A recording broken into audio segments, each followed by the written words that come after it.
할렐루야. 아멘. 하나님의 기뻐하심으로 오늘도 예배 가운데 임하신 주의 말씀이 여러분 삶 속에 강력한 성령의 역사와 큰 능력 되시기를 축복합니다. 아멘. 말씀의 제목 같이 나눕니다. 하나님의 흔적을 붙들라. 하나님의 흔적을 붙들라. 아멘.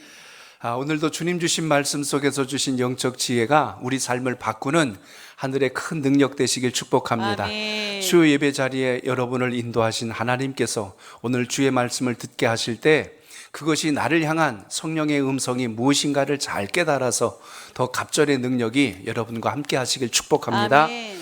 오늘 주님 말씀은 계속하여 다니엘을 통해서 주신 하나님의 은혜에 대한 말씀이 본문에 소개가 되어 있습니다. 특히 오늘 이 9장을 우리는 다니엘의 기도 이렇게도 이야기를 하는 이유는 다니엘의 기도하는 내용이 정말 성숙하고 깊이가 있을 뿐만 아니라 어떻게 기도하는 것이 하나님의 마음을 움직이는 기도인가, 이것을 우리에게 알게 하는 장면이 오늘 본문에 잘 드러나 있습니다. 우리 통상적으로 다니엘 그러면 어떤 생각이 듭니까? 바벨론 그리고 메데 바사 제국에서 총리의 자리에 올랐던 한 정치인을 떠올릴 수가 있을 겁니다. 훌륭한 지도자로, 그리고 훌륭한 당시에 또 총리로서의 그 역할을 본다면 모든 민족들의 정말 귀감이 될 만한 삶을 살았다는 걸 생각하게 됩니다. 왜냐하면 어려서부터 그의 나이가 지금 90에 육박할 나이까지 총리의 자리를 한 번도, 나라가 바뀌고 정권이 달라져도 흔들리지 않고 있었다는 걸 보면 참 귀한 인물입니다. 그런데 다니엘을 정치인으로 볼 것이 아니라 오늘 본문 말씀, 그리고 우리가 1장부터 8장까지 쭉 보셨던 것처럼 성경 말씀은 그가 정치인이었다 이걸 강조하는 게 아니고 그는 하나님에 속한 자요, 그는 기도하는 사람이었다라는 것을 우리에게 보여주었다는 것, 이걸 꼭 아멘. 기억하시길 바랍니다. 아멘. 그래서 기도의 귀함을 우리가 어디서 봅니까? 우리는 이미 6장에서 사자굴에서 죽임 문 앞에까지 갔던 다니엘이 죽지 않고 살아나왔던 걸 기억합니다. 사자굴에 들어갔던 이유도 한마디로 정의하면 기도했기 때문에 들어간 거예요. 당시에 다니엘을 모함하기 위하여 수많은 고관들, 당시 이 바빌론 제국에서 또 그를 제거하려고 했던 수많은 세력들, 심지어 이 메데 바사 제국에서 그가 여전히 수석 총리의 자리에 그 자리를 흔들리지 않고 있다 보니까 어떻게든 그를 끄집어내려야 되겠다는 사람들이 그를 조사하고 막 털어내서 뭔가 흠집을 잡으려고 했는데 아무것도 없는 거예요. 그래서 결국 잡아낸 게 뭐냐면 예루살렘을 향해서 매일같이 기도하는, 이걸 어떻게 하든지 죄로 만들기 위해서 그를 모함했던 것을 우린 기억합니다. 다니엘이 어느 정도 기도했는지 우리는 다니엘서 6장 10절에서 기억하실 겁니다. 우리 10절을 한번 읽어볼까요? 다니엘서 6장 10절 시작. 다니엘이 이 조서에 왕의 도장이 찍힌 것을 알고도 자기 집에 돌아가서는 윗방에 올라가 예루살렘으로 향한 창문을 열고 전에 하던 대로 하루 3번씩 무릎을 꿇고 기도하며 그의 하나님께 감사하였더라. 아멘. 아멘. 우리를 놀라게 한 게 여기 몇 가지 나옵니다. 왕의 조서, 그 조서에 왕의 도장이, 직인이 찍힌 걸 알고도 라는 말이 나옵니다. 기도하는 자들, 예루살렘을 향하여 하나님을 찾고 바사 제국의 신을 찾지 않는 자를 사자굴에 넣는다는 그 소식을 이미 알고 있었다는 겁니다. 아는데도 불구하고 그가 예루살렘을 향해서 그것도 창문을 열고, 거기 보면은 전에 하던 대로라는 말이 나옵니다. 이건 습관이라는 거죠. 늘 하던 습관을 조금도 흔들지 않고 변하지 않고 하였다는 겁니다. 하루 3번씩 무릎을 꿇고, 그것도 한 번 한 것도 아니고 3번씩 하니 이게 그를 시기하고 미워하는 자들의 눈에 띄지 않겠냔 말이에요. 그럴 뿐만 아니라 그 기도가 이제 큰일 났습니다 하고 울며 불며 하는 기도가 아니라 감사의 기도였더라. 자, 이 정도 상황을 본다면 우리는 두말할 것도 없이 다니엘이 기도의 사람이었구나라는 것을 알 수가 있다는 것입니다. 다니엘이 어느 날 갑자기 닥친 위기가 왔기 때문에 기도한 게 아니라 위기가 없을 때에도 늘 기도했던 사람, 위기가 왔다고 해서 숨었던 사람이 아니라 여전히 기도하고 있었다, 이것을 본다면 오늘 다니엘은 습관을 따라서 늘 기도했던 인생임을 우리가 주목합니다. 한마디로 말하면 다니엘은 말씀과 기도로 그의 인생이 하나님 손에 붙들림 받았던 인생이었구나라는 것을 우리가 보게 됩니다. 아멘. 결국 이 시간 기도하고 간구할 때 우리의 삶도 마찬가지입니다. 오늘 수요 예배가 어쩔 수 없어서 드리는 예배가 아니라 또 남과 달리 오늘 또 직분 때문에 나온 자리가 아니라 하나님의 은혜와 사명을 부여잡고 주님 뜻대로 세움받기 위한 축복의 기회가 꼭 되시기를 바랍니다. 아멘. 그렇기 때문에 다니엘도 사실 히브리 민족들 가운데 귀족 출신입니다.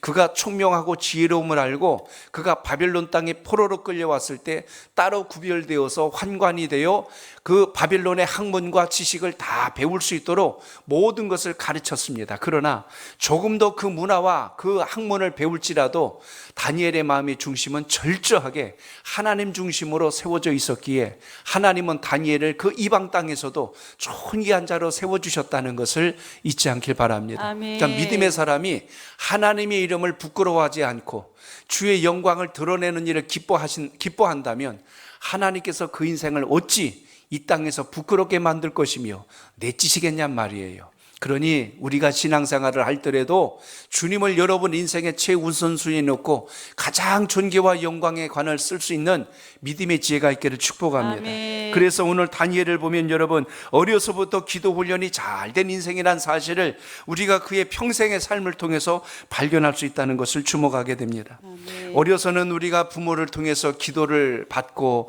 또 기도의 은혜를 입을 수 있습니다. 그런데 자기 스스로 기도하는 것이 몸에 배웠을 때 그의 인생이 평생토록 얼마나 보배로운가를 잘 보여준 사람이 오늘 다니엘입니다.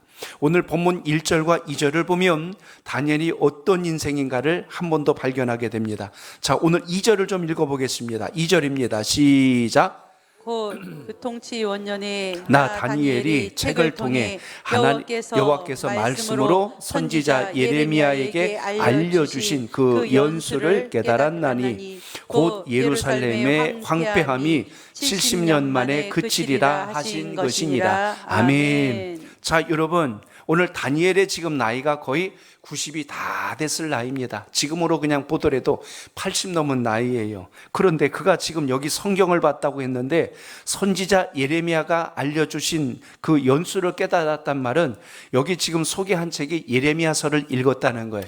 책만 읽은 게 아니라 그 말씀을 묵상하고 그 말씀을 연구하고 그 말씀을 배웠다는 뜻인데 이걸 통해서 뭘 깨달았냐면 하나님께서 우리를 이방 땅에 포로로 가게 하시고 이제 70년이란 기한이 차면 우리를 다시 고국으로 돌려오게 하시겠구나라는 걸 예레미야서를 연구하다가 알았다는 거예요.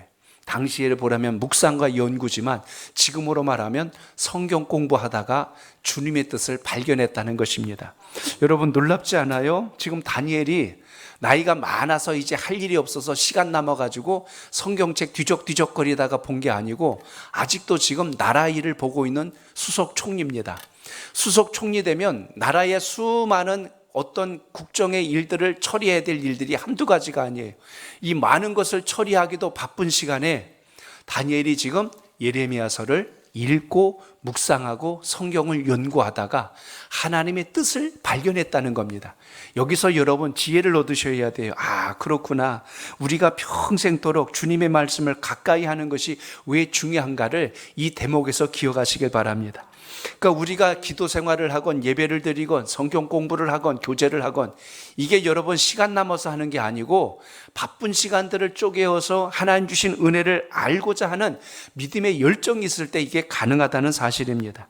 체면 때문에 하는 게 아니고 마지못해서 하는 게 아니고 떠밀려서 하는 게 아니고 주님 주신 은혜를 따라서 주의 말씀을 가까이 하고 배우는 지혜가 있길 바랍니다. 아멘. 어제 화요일도 낮반, 저녁반, 낮반은 하루 일과 중에 그 시간을 따로 쪼개서 또 사업, 장사를 하고 사업을 하신 분들은 그 시간을 따로 할애해가지고 시간을 비워놓고 하는 겁니다.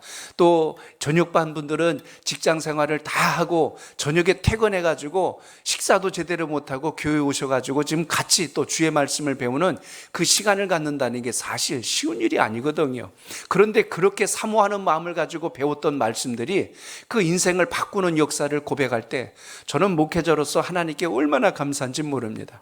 어제 저녁에도 이렇게 말씀을 배우면서 주의 뜻을 깨닫고 자신의 삶을 돌이키며 다시 선한 길을 찾으려고 하는 그 생명나무를 붙들려고 하는 그 열심 있는 모습을 볼 때 주님이 얼마나 기뻐하실까를 저는 생각해 봅니다. 그러니까 오늘 이 시간도 여러분, 다니엘이 어쩌다가 하나님의 뜻을 안 게 아니란 말입니다.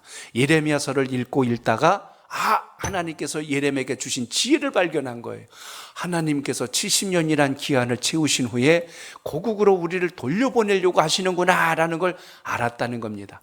아는 것에서 끝난 게 아니라 그래서 바로 어떻게 시작했다는 거예요. 그래서 오늘 여기 3절부터 오늘 마지막 끝절까지가 다니엘의 기도 이야기입니다. 하나님, 우리 민족이 얼마나 하나님께 큰 죄를 지었는지 우리가 알고 있습니다. 제가 그것을 알고 오늘 주님께 통해 자복하며 기도하오니 우리 민족을 불쌍히 여겨주시고 고국으로 다시 돌아갈 수 있도록 은혜를 베풀어 주시되 우리들의 마음이 옛날처럼 강팍하거나 굳은 마음으로 가지 않고 주의 은혜를 잘 담을 수 있는 변화된 인생들로 갈 수 있도록 섭리하여 주시옵소서. 여러분, 이 9장을 나중에 다시 한 번 더 읽어보세요. 다니엘의 기도가 얼마나 깊이 있고 성숙한 기도인가를 우리가 알게 됩니다. 하나님, 우리가 부자 되길 원합니다. 우리 자식이 잘 되길 원합니다. 이런 어떤 자기중심적인 그런 기도가 아니라 민족을 끌어안고 하는 이 눈물의 기도는 하나님의 역사하심이 얼마나 강력하게 증거될 수 있는가를 우리에게 보여주는 대목을 만나게 됩니다. 그래서 오늘 다니엘의 기도를 가만히 보니까요, 자신이 경험한 바로 크신 하나님에 대해서 그걸 놓고 지금 기도하고 있다는 것을 우리가 주목하게 됩니다. 그래서 우리는 어떤 기도를 해야 되냐면 저를 따라합니다. 내가 경험한 크신 하나님께 기도해야 합니다. 크신 하나님께 기도해야 아멘. 합니다. 그래요. 아멘. 막연한 기도가 아니라 여러분이 그동안 예수님을 믿고 신앙에 오면서 경험했던 순간들이 있지 않습니까? 제가 예수님을 믿고 이런 감동을 받았고 이런 기쁨을 누렸는데 주님, 그 기쁨과 은혜를 제가 잊지 않습니다. 첫사랑의 그 감격을 제가 지금도 기억합니다. 그러니 주님, 지금도 저의 기도를 받아주시고 저의 간절한 소원 이외에 하나님의 능력과 권능을 나타내 주시옵소서. 아멘. 그러니까 뭘 놓고 기도한 거라고요? 내가 경험한 걸 가지고. 아멘. 인생에 경험했다는 의미는 그와 같은 상황에 대한 담대함이 그 속에 있는 겁니다. 아이들이 엄마 손 붙잡고 가면요, 세상에 겁날 게 없어요. 그렇게 우리의 삶 속에서 의지하는 것이 강력하고 확실할 때 이 땅에 두려울 것이 없는 것이 우리 인생입니다. 마찬가지로 본다면 오늘 본문 속에서 우리가 기억해야 될 이 기독교 신앙, 우리의 이 신앙은 체험 신앙이 될 때 능력이 된다는 것 잊지 않길 바랍니다. 아멘. 지식에서 멈추면요, 능력이 나타나질 않아요. 기도도 여러분 무조건 소리만 내고 아랬다고 끝나는 게 아니라 그걸 통해서 여러분이 체험하는 영적인 은혜가 있기를 바랍니다. 아멘. 그래서 오늘 말씀 속에 보면 다니엘의 기도 속에 많이 등장하는 표현이 있어요. 그러면 내 하나님, 이 표현입니다. 나의 하나님, 이 표현입니다. 오늘 새벽에도 사무엘하서 말씀을 보면 다윗이 기도할 때도 여호와는 나의 반석이요, 여호와는 나의 요새시요, 여호와는 나의 피할 피난처시요. 이 나의 하나님, 나의 요새, 나의 반석, 나의 피난처, 계속해서 나의란 말을 계속 반복하는 장면을 보게 되듯이 오늘 다니엘도 마찬가지입니다. 이 나의라는 말은 내가 경험한 하나님이라는 거예요. 주님은 나에게 있어서 이런 분입니다. 그런데 여러분도 생각해 보세요. 하나님은 여러분에게 어떤 분이 되십니까? 그냥 막연한, 다른 사람들이 복 받았다고 하니까 그냥 복 주시는 분이로구나, 이런 분이 아니라 여러분이 알고 있는, 여러분이 경험한, 여러분이 체험한 그 하나님이 되시기를 축복합니다. 아멘. 시편 144편 15절에 보니까 여호와를 자기 하나님으로 삼은 자는 복이 있도다라고 말씀합니다. 아멘. 하나님이 여러분의 하나님이 되셔야지 남의 하나님이 아니라, 먼 곳에 계신 하나님이 아니라, 성경 말씀 속에 갇혀 계신 하나님이 아니라 내가 경험한 하나님. 그래서 주님을 자랑하는 증거는 내가 체험한 그 주님을 자랑할 때가 가장 큰 능력이 있다는 것 잊지 않길 바랍니다. 아멘. 그래서 다니엘의 기도 속에서 그가 고백한 오늘 4절에도 말씀해 보면 뭐라고 이야기합니까? 내가 하나님 여호와께 기도하며 자복하여 이르기를 크시고 두려워할 주 하나님, 이렇게 얘기했어요. 크신 하나님, 위대하신 하나님, 두려우신 하나님, 경외로우신 하나님이라고 지금 다니엘이 고백하지 않습니까? 그러니까 그 하나님이 여러분에게는 어떤 분이 되셔야 돼요? 크고 놀랍고 위대하시고 가장 강력한 하나님, 이 하나님에 대한 고백이 살아있기를 바랍니다. 아멘. 탈무드에 보면 이런 이야기가 나와요. 어떤 배가 바다를 항해하고 있었는데 이 여객선에 수많은 사람들이 탔어요. 각 나라 사람들이 다 탔습니다. 그런데 갑자기 폭풍우가 몰려와가지고 배가 뒤집어지게 생긴 거예요. 그랬더니 배에 탄 사람들이 물에 빠져 죽을까 봐 두려워서 자기가 믿고 있는 신을 향해서 기도를 했답니다.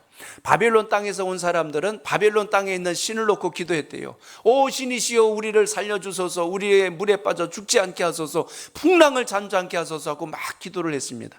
그 배는 또 로마에서 온 사람들도 있었어요. 그들도 로마의 신을 향해서 기도합니다. 우리를 살려주소서, 배가 부서지지 않게 하시고 평안을 주옵소서. 이런 식으로 배에 탔던 사람들이 다 기도하는데요, 풍랑이 점점 더 거세져 갖고 뒤집어지게 생긴 거예요. 그런데 이 배에 탔던 유대인이 있었는데 유대인이 하나님께 기도를 안 하는 거예요. 그러니까 그 바벨론 땅에서 왔던 그 사람이 그에게 핀잔을 주는 겁니다. 당신은 어찌하여 당신이 믿고 있는 신에게 기도를 하지 않고 있어? 우리도 이렇게 열심히 하고 있는데 아무 일이 일어나지 않고 더 위험한 상황인데 빨리 당신이 믿고 있는 그 하나님에게 기도하시오. 그 유대인이 기도했다요. 여호와 하나님이시여 하고 기도를 시작했는데요, 놀랍게요, 갑자기 그렇게 풍랑이 거셌던 게 점점 잠잠해지더니 풍랑이 사라져버린 거예요. 그들이 물어봤대요. 아니, 우리가 믿는 신에게 기도할 때는 풍랑이 여전히 더 성내듯이 덤벼들었는데 어찌 당신이 기도할 때는 이 풍랑이 잠잠해진 게 왜 그렇소 하고 물었다니까 이 유대인이 했던 말이 걸작입니다. 생각해 보시오. 지금 당신은 당신의 신에게 기도했고 로마인 당신은 로마의 신에게 기도했는데 이 바다가 어느 나라에 속했소? 그러니까 이거는 바벨론 땅 바다도 아니고 로마 땅 바다도 아니요, 이 바다는 하나님께서 지으시니까 하나님 바다 아닙니까? 그러니까 지으신 분에게 기도를 해야 응답이 되지, 어떻게 아닌 이 소유주도 아닌 신에게 기도한다고 그게 무슨 응답이 되겠소라고 그렇게 이야기를 했다는 것입니다. 일리가 있는 말 아니에요. 꼭 맞는 것 같지는 않지만 그래도 맞잖아요. 상황이, 설명이 절대로 논리적이잖아요. 이 바다와 우주 만물을 지으신 분에게 기도를 해야지 들어주시지 그게 말이나 되냐고 그렇게 했다는 것입니다. 오늘 다니엘이 지금 기도할 때 그 하나님이 어떤 분이시라고요? 크고 위대하시고 존귀하신 그 하나님을 향해서 지금 다니엘이 기도를 시작합니다. 다니엘이 뭘 깨닫고 기도한 거죠? 지금 우리가 비록 이 강대국에 포로로 끌려와서 70년 가까이 살고 있지만 이제 그 연수와 기한이 거의 다 차서 이제 우리가 고국으로 돌아갈 날이 멀지 않았구나라는 걸 알았다는 것입니다. 이게 여러분 다니엘이 하나님께 감사하며 기도를 했다는 것인데, 다니엘이 기도할 때 우리를 빨리 고국으로 돌아가게 하소서 이렇게 안 해요. 왜 그렇게 기도 안 했냐면 70년이라고 하는 기한을 주셨기에 그 기한이 차면 가는 건 알았어요. 근데 여러분, 사람이 몸만 돌아갔다고 해서 회복인가요? 사람의 제일 중요한 건 몸이 옮겨졌다고 달라지는 게 아니고 마음이, 생각이 바뀌어져야 진짜 복 있는 사람 아닙니까? 아멘. 그러니까 여러분, 어떤 집사람이 정말 전에 한번 말씀드렸지만 부부싸움을 너무 심하게 하고 맨날 집안이 전쟁터다 보니까 상담하는 분을 찾아가서 물었다고 하지 않습니까? 우리가 매일같이 이렇게 싸우고 지지고 붓고니 어찌하면 좋냐고. 그래서 그들이 생각을 해가서 상담을 했더니 이제 싸우지 말고 새로운 곳에 가서 마음을 정돈하고 잘 살라고. 그래서 집에 돌아와가지고 의논해서 이사를 갔대요. 이사 가가지고 가구도 다 소파도 새로 놓고 침대도 새로 놓고 장롱도 새로 놓고 막 식탁도 새로 놓고 전부 그냥 빚가번쩍하게 다 바꿔서 자 이제 우리 새롭게 살아봅시다 그랬더니 하루를 못 가서 그 다음날부터 또 싸우더래요. 자, 여기 뭐가 변해야 되는 거예요? 가구 바꾼다고 사람이 달라지는 게 아니고 마음이 달라져야 변화하는 겁니다. 그와 마찬가지로 이스라엘 백성들이 지금 바빌론에 포로되어 있다가 예루살렘으로 옮겨놓는다고 달라지는 게 아니라 그들의 생각, 그들의 가치관이 달라져야 된다는 걸 지금 다니엘이 알고 있는 거예요. 그래서 오늘 기도 내용을 보면 회개의 기도로부터 시작합니다. 하나님, 우리 민족이 하나님께 큰 죄를 지어서 여기 이 바빌론 땅에, 이방 땅에 지금 포로로 끌려왔나이다. 지금 그것부터 지금 자복하며 그 기도를 드리고 있다는 것입니다. 그래서 오늘 말씀에 보면 여러분 3절 보세요. 3절 읽습니다. 시작. 내가 금식하며 배옷을 입고 죄를 덮어쓰고 주 하나님께 기도하며 간구하기를 결심하고. 아멘. 자, 저를 따라합니다. 철저한 회개 기도를 철저한 회개의 기도를 드려야 합니다. 드려야 합니다. 자, 여러분, 우리 인생이 변화되려면 다른 거 없어요. 가장 우선순위는 회개로부터 출발해야 됩니다. 아멘. 사람과 사람 사이도 화목을 이루려면요, 진정성 있는 용서를 구하는 사과부터 시작이 돼야 화목이 시작이 됩니다. 그 정도는 좀 이해하고 가 그러면서 간다고 해서 그게 될 일이 아니라 마음에서 오는 우러나는 진정한 사과, 상대방의 마음이 그것을 수용할 수 있는 진정성 있는 사과가 필요한 것처럼, 하나님 앞에 지금 이스라엘 백성들에게 제일 필요한 건, 야, 우리가 다시 고국으로 돌아간대, 빨리 짐 꾸려라, 이게 문제가 아니고, 하나님 앞에 그동안 우리가 뭘 잘못했는지 철저히 자복하는 역사가 있어야 하는데, 다니엘이 예레미야서를 읽다가 그걸 더 깊이 깨달은 거예요. 우리 민족이 정말 큰 죄를 지었습니다. 그래서 이걸 생각해서 끝난 게 아니라 행동으로 옮겨요. 오늘 말씀에 세 가지를 합니다. 금식하고 배옷을 입고 죄를 덮어쓰고 라고 나옵니다. 여기 지금 이 세 가지 행동은 죄를 진 자들이 하나님 앞에 자복할 때 하는 행동의 가장 근본적인 부분이기도 합니다. 금식이라고 하는 것은 내 육신의 모든 욕구를 절제하고 하나님 주신 은혜가 아니면 살 수 없다는 걸 고백할 때 금식하는 거예요. 그래서 금식하고 하나님께 기도를 드립니다. 또 하나는 여러분, 배옷을 입고 죄를 무릅쓰고 오늘 기도했다는 것은, 이 배옷이라는 것은 당시에 제사장들이 하나님께 제사를 드릴 때 입는 의복 가운데 하나입니다. 죄를 덮었었다는 건 가장 절망스러운 상황을 표현해 주는 또 하나의 의식 가운데 있는 것인데, 이 세 가지 모습이 오늘 다니엘의 삶 속에서 근본적으로 하나님께 진정성 있게 고백되는 장면을 여기서 봅니다. 여호와 하나님이시여, 우리가 정말 하나님께 큰 죄를 지었나이다. 이게 다니엘 자신만의 이야기가 아니고 이스라엘 민족 전체에 대한 기도를 지금 끌어안고 기도하고 있다는 것을 여기서 주목합니다. 하나님, 이스라엘 백성들, 우리 민족을 불쌍히 여겨 주옵소서. 하나님만이 우리 민족의 여러 가지 아픔과 문제를 해결해 주실 수 있는 유일한 분입니다. 이걸 지금 다니엘이 기도하고 있는 겁니다. 오늘 내용을 제가 세 가지로 딱 정리하면 이야기예요. 하나님, 우리를 불쌍히 여겨 주소서. 하나님, 우리의 이 아픈 문제를 해결해 주소서. 하나님, 주님밖에 우리를 용서하실 분이 없나이다. 이 기도 이야기가 오늘 쭉 19절까지 나온 이야기입니다. 그 기도를 하나님 앞에 간절하게 고백하는 이 다니엘의 기도가 정말 우리에게 정말 기도의 모범을 지금 보여주고 있다는 것입니다. 그래서 3절로 4절에는 금식하며 자복했다고 기도하지요. 5절부터 16절까지는 회개 기도예요. 하나님, 우리가 이렇게 죄를 지었나이다. 우리가 이렇게 잘못했나이다. 그래서 하나님의 은혜를 저버린 죄, 율법에 순종하지 않은 죄, 말씀을 듣지 않은 죄, 마음을 강팍하게 굳어서 하나님의 뜻을 받아들이지 않은 죄, 이 모든 죄에 대한 고백을 다니엘이 지금 하나님 앞에 하고 있다는 사실입니다. 그러니까 이 죄란 것도 여러분 깨달아야 회개가 되지요. 깨닫지 못하면 이 회개가 안 나와요. 그와 마찬가지로 내가 뭘 잘못했다고 이렇게 한다니까요. 근데 다니엘은 지금 민족이 지은 죄를 다 끌어안고 조목조목 기도하는 거예요. 하나님, 우리 민족이 은혜를 잊었나이다. 우리 민족이 율법에 순종하지 않았어요. 하나님, 말씀 듣지 않고 그 마음을 돌처럼 완악하게 하여서 말씀을 받아들이지 않았으니 이 죄를 용서해 주시옵소서. 여러분, 잘못했으면 뭘 잘못했는지 알아야 되잖아요. 이 남자와 여자에 대해서 제일 어려운 것 중에 하나, 제가 전에 말씀드렸죠. 이거예요. 여보, 내가 잘못했어. 그러면 이렇게 얘기해요. 뭘 잘못했는데? 여기에 정말 대답하기 굉장히 난감스럽습니다. 한두 가지 잘못했어요 말이죠. 이거 대답하면 이거라고 그럴 것 같고, 이거 대답하면 저거라고 그럴 것 같고, 그때가 굉장히 혼미스러울 때입니다. 그와 마찬가지로 이스라엘 백성들이 기도할 때 그냥 막연하게 우리가 죽을 죄를 지었나이다가 아니라, 다니엘의 기도를 보니까 은혜에 관한 것, 율법에 관한 것, 말씀을 듣지 않은 것, 마음을 돌밭이 완악하게 한 것, 이렇게 얼마나 일목요연하게 기도하는지요. 다니엘의 이 기도가 너무나 세밀한 회개 기도였다는 사실입니다. 이렇게 기도함으로 인하여 하나님께서 다니엘의 기도를 받고 계신 거예요.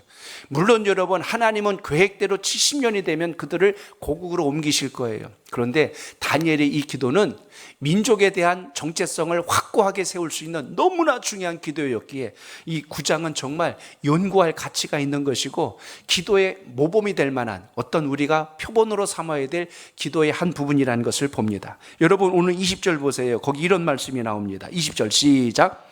내가 이같이 말하여 기도하며 내 죄와 내 백성 이스라엘의 죄를 자복하고 내 하나님 거룩한 산을 위하여 내 하나님 여호와 앞에 간구할 때. 아멘. 다니엘이 지금 기도한 걸 보니까요, 자기의 죄와 이스라엘 백성들의 죄를 자복하며 간구할 때라고 이야기했어요. 그러니까 나만의 죄가 아니고 민족의 죄까지 지금 중보하고 있는 다니엘의 모습을 보면 그 죄의 심각성을 너무나 잘 알고 있기 때문에 이런 깊은 기도가 나온다는 것입니다. 그러니까 여러분 주님과 기도하고 할 때 마음에 평안이 없거나 찜찜함이 있거나 근심이 있고 불안하면 하나님께 깊은 기도가 있길 바랍니다. 그래서 아멘. 그 죄악이 치유되고 해결돼야 마음에 평안이 찾아와요. 그때부터 모든 삶에 주님의 응답하심으로 인한 감사와 평안이 역사된다는 것입니다. 실제로 어느 교회 목사님이 썼던 글을 제가 한번 읽은 적이 있습니다. 그 교회 세례 문답을 하는데요. 목사님이 그 교회 이제 나이가 많으신 할머니 이제 그 성도님이셨는데 세례를 주어야 되니까 이제 세례 문답을 합니다. 뭐라고 문답을 했냐면 이렇게 문답을 했어요. 예수님께서 왜 십자가에 죽으셔야 합니까? 했지요? 라고 물었습니다. 그럼 나의 죄 때문에 그렇습니다. 그 답이에요. 그게 문답에. 근데 이 할머니가 대답을 이렇게 하셨대요. 뭐라면 제 며느리 때문에 그렇습니다. 그러는 거예요. 아니 목사님 얼마나 당황스러워요. 대답을 제대로 해야 되는데 본인이라고 해야 되는데 며느리 때문에 그랬다고 하니까 그래서 물어봤대. 아니 왜 며느리 때문에 예수님이 십자가에 죽으셨습니까? 라고 물었더니 이렇게 대답을 하더래요. 제 며느리가 얼마나 못된지 아세요? 그러는 거예요. 아니 뭐가 그렇게 못됐는데요? 라고 그랬더니 맨날 앉아가지고 기도할 때마다 그렇게 기도하는 거예요.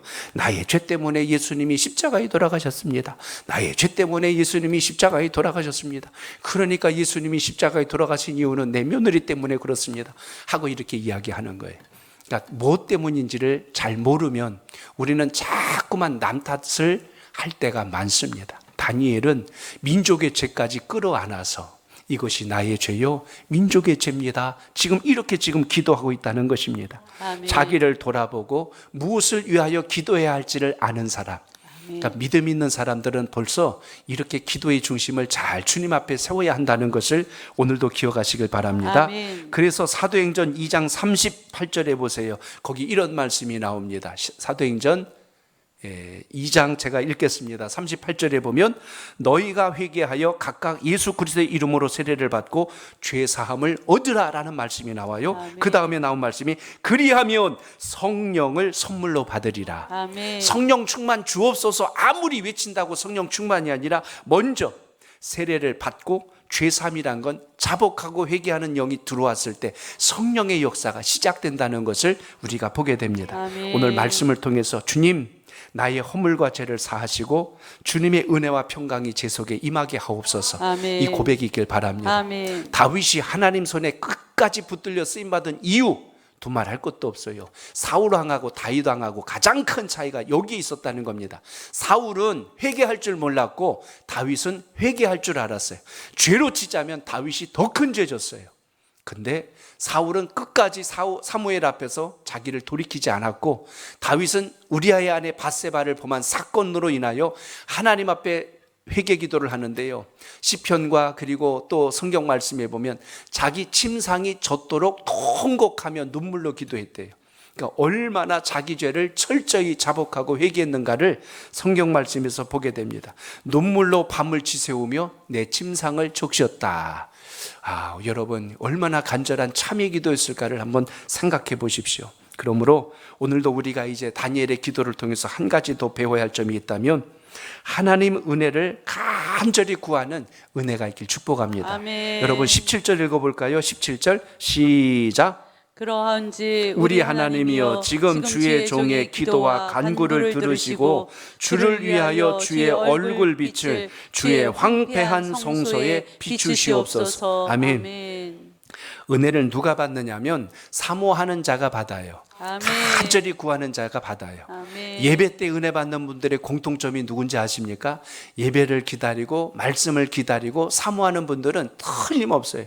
그 예배 시간에 눈빛이 다르고요. 벌써 은혜 받는 자세가 다릅니다. 아멘. 그러니까 사모하는 자에게 은혜의 물줄기가 흘러가는 건 지극히 당연할 거예요. 아멘. 오늘 주님 말씀 속에서 기억하십시오. 다니엘이 얼마나 간절히 기도했는지 오늘 9장에 읽으려면 여러 군데를 읽어야 됩니다. 오늘 여기 지금 17절, 18절 또 23절 다 읽어보면 하나같이 다니엘이 하나님 앞에 철저한 회개 기도를 지금 드리며 은혜를 간구합니다. 우리를 불쌍히 여겨주셔서 주의 자비의 손길로 주의 얼굴빛을 돌리지 마시고 우리를 향하여 달라고 합니다. 4절에 보면요, 우리에게 인자를 베풀어 주시옵소서. 9절에 보면 긍휼과 우리를 사유하여 주시고 죄를 사여 달라는 간절한 기도가 있고요. 17절 우리가 방금 보신 말씀 속에 보면 주의 얼굴빛을 비춰달라고 했죠. 그러니까 얼굴을 외면하지 마시고 우리를 향하여 달라는 겁니다. 18절에 보니까요, 주의 큰 긍휼을 우리가 의지한다고 고백하지 않습니까? 여러분 18절도 한번 읽어볼까요? 시작.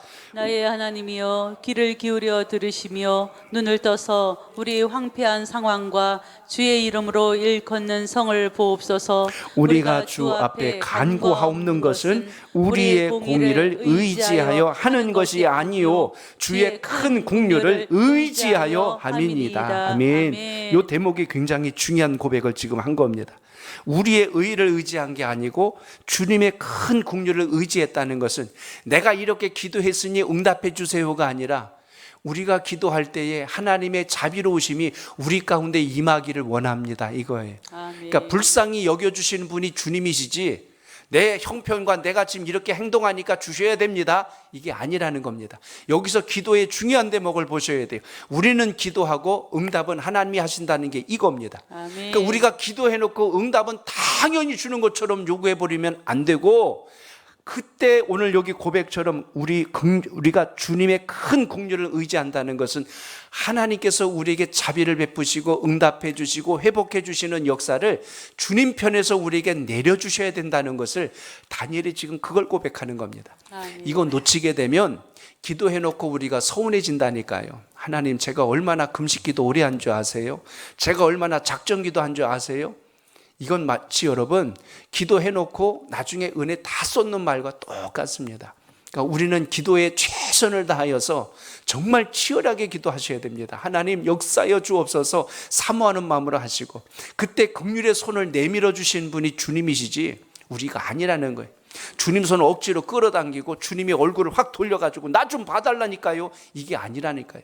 떼쓰는 기도가 아니고 주여 우리를 불쌍히 여겨 주옵소서. 아멘. 이와 같은 자세로 기도할 때 하나님의 역사와 섭리가 함께 하심을 잊지 않길 바랍니다. 아멘. 그래서 19절의 시작을 어떻게 합니까? 주여 들으소서, 주여 용서하소서, 주여 귀를 기울여 주시고 행하소서, 지체하지 마옵소서. 하나같이 기도 내용이 어떻습니까?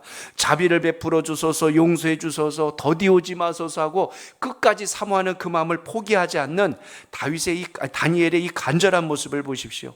정말 기도가 얼마나 처절한가를 좀 보세요. 이 정도 사모하는 기도가 어찌 하나님의 마음을 감동치 않을까요? 그래서 우리도 여러분 기도하실 때 이 시대 점점 잃어가는 게 뭐냐면 기도를 잃어가는 거예요. 과거에는 주회전에서 기도 소리가, 또 기도원을 가봐도 기도 소리가 멈추지 않았고, 신학교에서 신학생들이 그 뒷산에서 기도하는 소리가 끊이지 않았고, 이러한 시대가 있었는데 지금은 점점 왜 환경과 세상이 이렇게 바삐 돌아가는지 하나님을 찾을 시간이 없어요. 바쁘면 바쁠수록 주님 앞에 뜻을 물어야 하는데 우리는 정신없이 뛰어가고 시간 쬐끔 남으면 그거 붙들고 기도하려고 할 때가 많다는 것입니다. 오늘 주님 말씀을 통해서 우리는 또 한 번 기억하셔야 돼요. 성경에 은혜 받은 사람들의 공통점, 모세가 그랬고 느헤미야가 그랬고 예레미야가 그랬고 다니엘이 그랬고 모든 인생들이 하나같이 하나님께 간절한 매달림과 기도를 통해서 주의 역사와 응답을 받았다는 사실을 여러분 잊지 않길 축복합니다. 아멘. 그렇기 때문에 믿음 있는 사람들은 어떤 마음을 가져야 돼요? 주님 편에서 역사하시는 것을 사모할 때 하늘의 문이 열리고 기적의 문이 열린다는 것을 오늘도 잊지 않기를 바랍니다. 아멘. 어떤 자매가 결혼을 앞두고 결혼 기도를 하는데요, 그렇게 기도했답니다. 주님, 제 마음에 꼭 드는 신랑감을 만나게 하옵소서. 제 마음에 꼭 드는 신랑감을 만나게 하옵소서. 그렇게 기도를 많이 해도 여전히 신랑을 못 만나겠대요.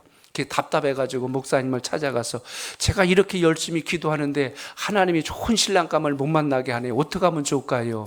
그래서 목사님, 그럼 기도를 좀 바꾸세요 그랬어요.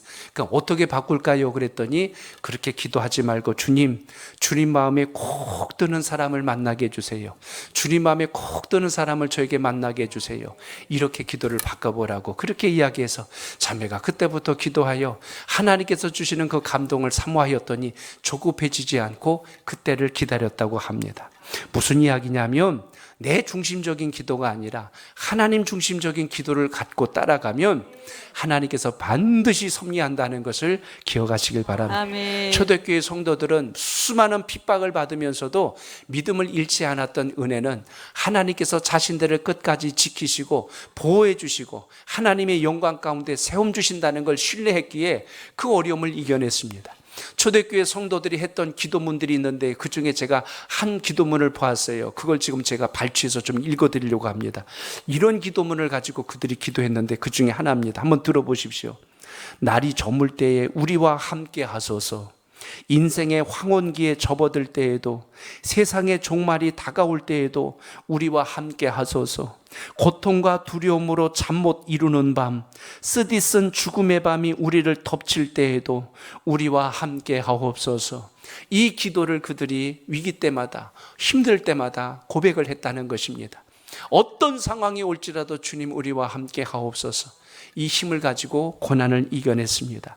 오늘 다니엘을 보면서 여러분, 큰 어려움과 위기 속에서 자신의 죄를 철저히 회개하고 민족의 죄를 끌어안고 기도하는 다니엘을 통하여 하나님의 은혜가 이 백성들에게 역사되어서 그들이 고국으로 돌아갈 때 그들이 하나님께 제사를 드리고, 지금 말하면 예배죠. 예배가 얼마나 소중했던지, 하나님의 말씀을 우습게 여겼던 그들이 이 주의 말씀이 생명과 같다는 걸 비로소 깨달았고, 또 주님과 더불어 함께 할 수 있다는 것이 얼마나 축복인가를 그들이 고국으로 돌아와서야 비로소 알게 되었다는 것입니다. 오늘 이 시간도 여러분, 인생은 위기를 만나보거나 잃어보면 그때 알아요. 아, 그때가 정말 좋았는데, 주신 것이 이렇게 소중했는데 내가 귀한 걸 몰랐구나라고 지나고 할 때가 많습니다. 오늘 귀한 오늘 이 수요예배를 드리시면서 여러분의 삶 속에 오늘 한 가지를 회복하십시오. 주님, 제가 기도하는 자가 되겠습니다. 아멘. 제가 하나님과 동행하는 기도하는 자가 되겠습니다. 아멘. 오늘 다니엘을 이야기할 때요, 23절에 보면 너는 크게 은총을 입은 자라라고 하는 표현이 나옵니다. 너는 크게 은혜를 입은 자래요. 왜 은혜를 입었냐면 다니엘이 기도하는 자였기에 그렇습니다. 아멘. 여러분이 기도하기를 쉬지 않고 멈추지 않을 때 하나님은 여러분의 인생을 존귀하게 세워주실 뿐만 아니라 하나님 영광 가운데 크고 존귀한 인생으로 일으켜주신다는 걸 잊지 마시고 오늘 아멘. 말씀을 기억하고 승리하는 신앙이 되시길 축복합니다. 아멘. 오늘 본문에서 우리는 다니엘의 기도의 귀함을 발견합니다. 죄를 자복하고 회개하는 기도를 드렸어요. 하나님의 영광이 임하기를 간절히 사모했어요. 우리를 불쌍히 여겨달라는 사모하는 마음을 가지고 기도했다는 것입니다. 그래서 오늘 말씀에서 한 가지를 다시 읽어보면서 오늘 말씀을 맺고자 합니다. 오늘 다시 맨 끝에 있던 18절 우리 한 번 더 읽습니다. 시작. 나의 하나님이여 귀를 기울여 들으시며 눈을 떠서 우리의 황폐한 상황과 주의 이름으로 일컫는 성을 보옵소서. 우리가 주의 앞에 간구하옵는 것은 우리의 의를 의지하는 것이 아니요 주의 큰 긍휼을 의지하여 함이오니. 아멘. 나의 의가 아니고 주님의 큰 긍휼을 의지하였다. 이게 기도의 핵심이고 포인트입니다. 아멘. 오늘도 주님 나를 불쌍히 여겨 주옵소서. 아멘. 긍휼히 여겨 주시옵소서. 아멘. 이런 마음과 자세를 가지고 주님께 늘 기도하셔서 아버지의 영광이 여러분의 신앙 속에 살아있길 축복합니다. 아멘. 다니엘만의 복이 아니라 오늘 이 시대에도 그 다니엘이 만났던 하나님이 동일한 주님이신데 왜 이 시대는 응답받기에 더디고 이 시대는 왜 주의 뜻을 분별하기에 더딜까? 우리가 잃어가는 것 중에 하나 기도는 아니었을까를 되짚어 보면서 기도가 거룩한 습관이 되어서 그 은혜가 여러분의 간증이 되시기를, 그것이 여러분의 신앙의 인생의 흔적이 되시기를 주의 이름으로 축복합니다. 아멘.